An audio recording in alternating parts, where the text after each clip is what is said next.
この工房、今僕がいる裏側があるんですよ。ちょっとだけチラ見せ。じゃあ行きますよ。僕の今いる工房のこの裏側は、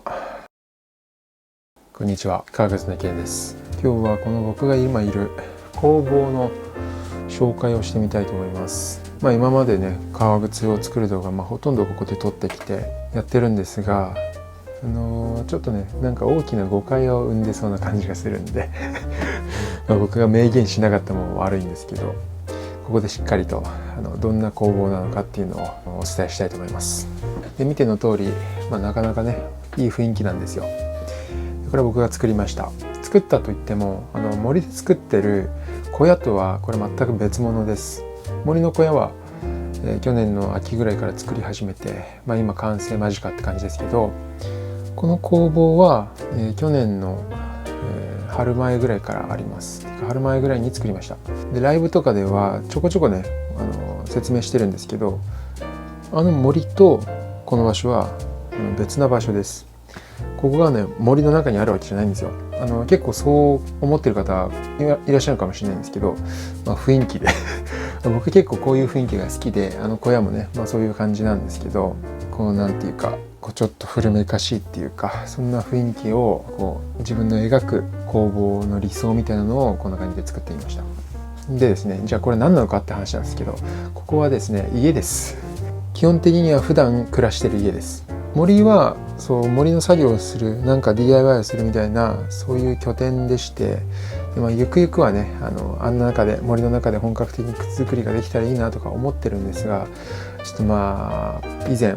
自己紹介動画で話したように、僕まだまだね、いろんな縛りがありまして、思うようにはいかないので、ここで基本的には靴作りをしてます。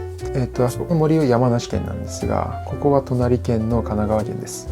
別に隠してたわけじゃないんですけど、コンセプト的にそういった雰囲気っていうことでやってたら、結構コメントで森の工房とかっていうコメントをいただいて、実は違うんですよとは言いつつ、しっかりは動画で説明してこなかったんで、今回は初です。ということで家なんでちょっとあんまり見せたくはないんですが、いろいろとこの工房、今僕がいる裏側があるんですよ。カメラの向こう側がちょっとだけチラ見せしたいと思います。じゃあ行きますよ。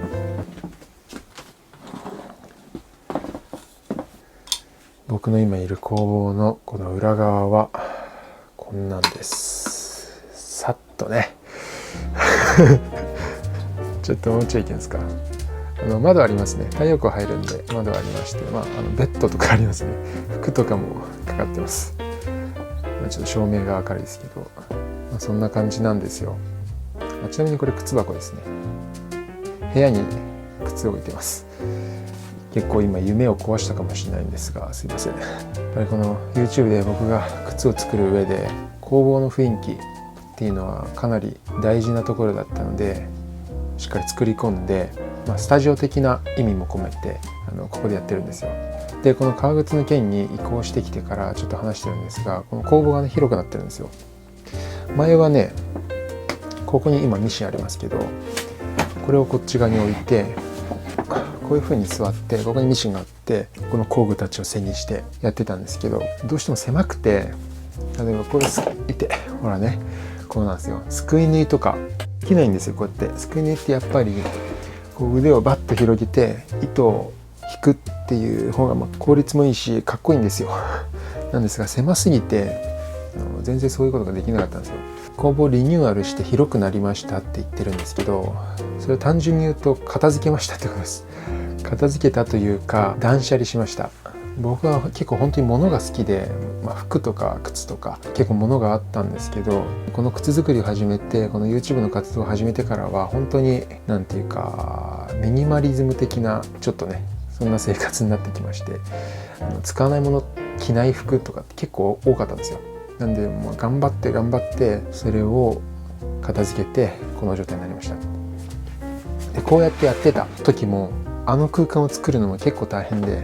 時もかなり片付けたんですよ。もう本当に泣きながら靴売る時もね、泣きながら売ったりしてたんですけど、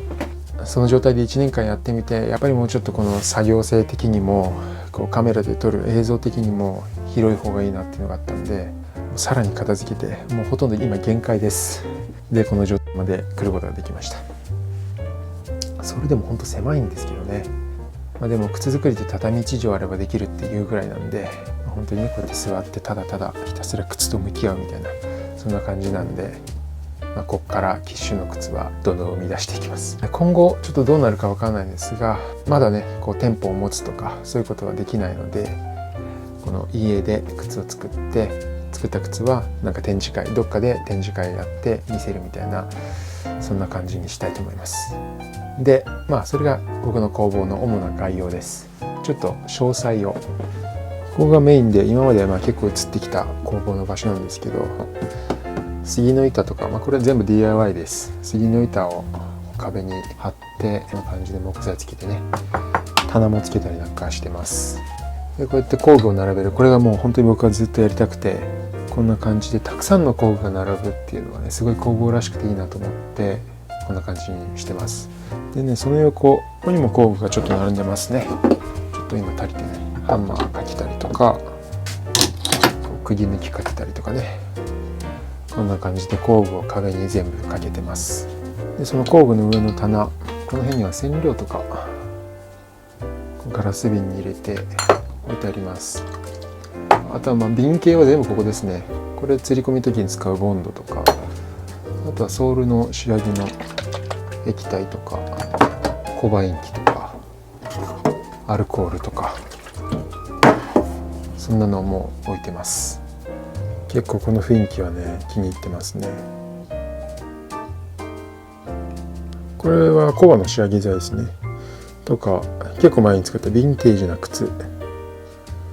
とか、これミシンと並べたりとか、あとこの辺針とかですね。あと足の模型とか金属磨きとか、いろいろもう本当にごちゃごちゃと置いてあります。でそのさらに上なんですけど、ここには靴箱とか空箱なんですけど、なんかいろいろ材料とかをね入れてたりしてます。本当にね靴の空箱はねなかなか捨てられないですよね。ちなみにこの渋いのは、これは昭和の薬箱ですね。ボロ市で買いました。でこいつが僕のミシンですね。セイコーの TF5 っていう18種ミシンというやつで、靴専用です。靴のアッパー専用ですね。ちょっとモーターがついてて、ちょっと裸足ですいませんね。足踏みペダルがあるんですが、こいつをちょっと押すとこんな感じでミシンは動きますね。でこのついてるモーターも、種類が2種類主にありまして、クラッチモーターとサーボモーターっていうのがあるんですが、古いミシンは結構クラッチがついてるんですよ。でクラッチモーターってすごく扱いが難しいんですが、でこのミシンも最初クラッチモーターがついてたんですけど、自分でサーボモーターに交換しました。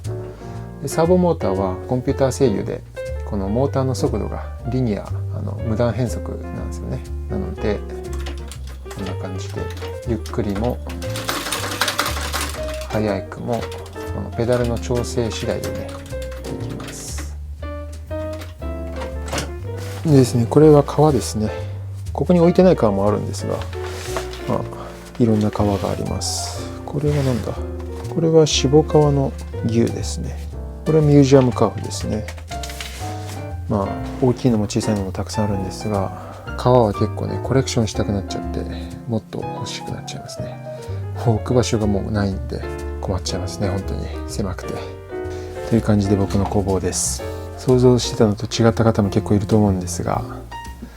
そんな感じで頑張ってやってます。僕ももちろん本当はもうちょっとね大きくて、なんかこう壁にこう棚があって、そこに木型がたくさん入ってて、でもすくい縫いも精一杯こうね腕を広げてできて、革置き場もたくさんあってみたいな、そんな工房でね靴作りたいんですけど、なかなかそうはいかないので、小さいですけど全てが手に届く範囲にあるこの工房でしっかりいい靴を作っていきたいと思ってます。ちなみに